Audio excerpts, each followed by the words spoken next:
Dad la aasay ayagoo nool. Waxaan idin soo gudbin doonaa sheekooyin dad la aasay ayagoo nool, waxaana keenay in dadkaas la aaso laba sababood. Sababta koowaad oo ah in dhakhaatiirtii oo caddeeyay in dadkii u dhawaa qofkaas uu dhintay kadib markii uu istaagay garaaca wadnihiisa muddo kooban, iyo sababta labaad oo ah in dadkii uu ka ag dhawaa ismoodsiiyeen in qofkan uu dhintay kadib si dhaqsi ah u aaseen ayagoo aan hubsan. Muuqaalkan ayaa kaga bogan doontaan insha Allah. Inta aan gulogelin muuqaalkan cusub, fadlan haddii aad ku cusub tahay sahanka channel, subscribe saar una share garee asxaabtaada.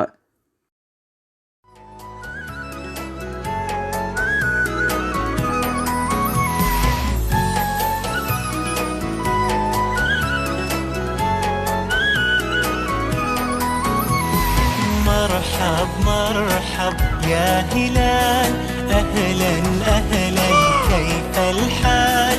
قد غبت وإليك اشتقنا، وانتهى بعدك صار وصال. نعطي صبرا نأخذ أجرا، والله يرانا ويسمعنا، نغفر زلا.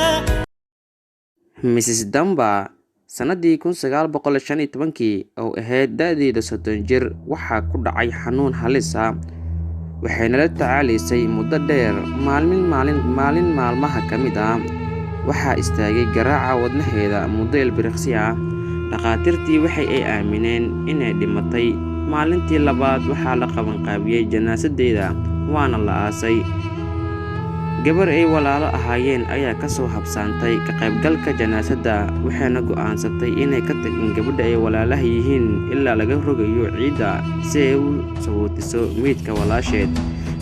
Markii ciidda lagu rogi rabay, ayay u soo dhawaatay walaasheed si ay u dhunkato wejiga, misena waxay heshay walaasheed oo neefsanaysa, garaaca wadnaheedana shaqaynayo.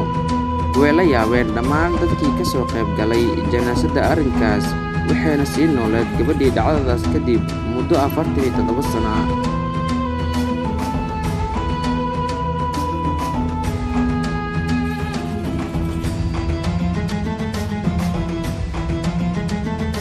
Nancy Price, gabadhan waxay ka soo jeedaa waddanka Honduras, waxayna u maleeyeen markii jirtay da'da 16 jirka inay dhimatay, waana la aasay.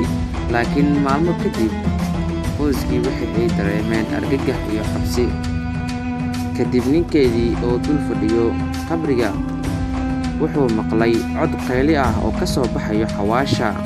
Dadkii badankood way suuxeen, dadka qaarna u qaadan waayeen, waxayna u soo yaaceen dhanka qabriga si ay u xaqiijiyaan ninka wuxuu u sheegayo inay run yihiin in kale.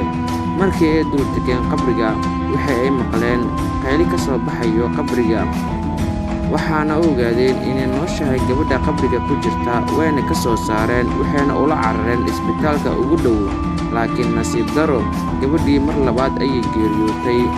Dhakhaatiirtii waxay caddeeyeen inay nooleed markii hore, waxaana lagu aasay markii labaad xawaasheedii.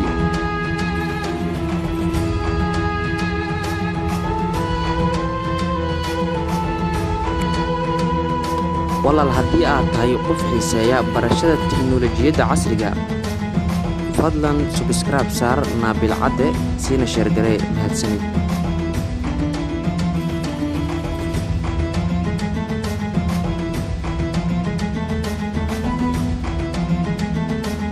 Octavia Smith, gabadhan waxaa ku dhacay cudur la garan waayay magaciisa, waxaana jirkeeda galay xaalad suuxitaan ah. waxayna ku jirtay muddo dheer, waxaana la shaaciyey inay geeriyootay. Muddo yar kadib, dadkii magaalada joogay ayuu ku dhacay xanuunka, waxayna bilaabeen dadkii inay galaan xanuunkeedii oo kale, ilaa ay markii dambe ay tooseen ee caadi noqdeen. Markii ka soo wareegatay dhowr maalmood, waxaa la ogaaday inuu xanuunkan gudbiyo tigsiga loo yaqaano disuusi. xanuunkan qofkii oo ku dhaco oo ka dhigayo in uu dhinto oo kale, dhowr maalmood kadib caadi oo noqonayo. Gabadhii la aasay, ninkeedii ayaa ka qurumeeyey inuu aasay xaaskiisii ayadoo nool. markii xawaashii gabadhii laga furay waxaa la arkay sanduuqii oo wada ciddiyo ah. nasiib daro ayadoo geeriyootay la arkay, waxaana la caddeeyey inay soo naxday intii ay ku jirto sanduuqa.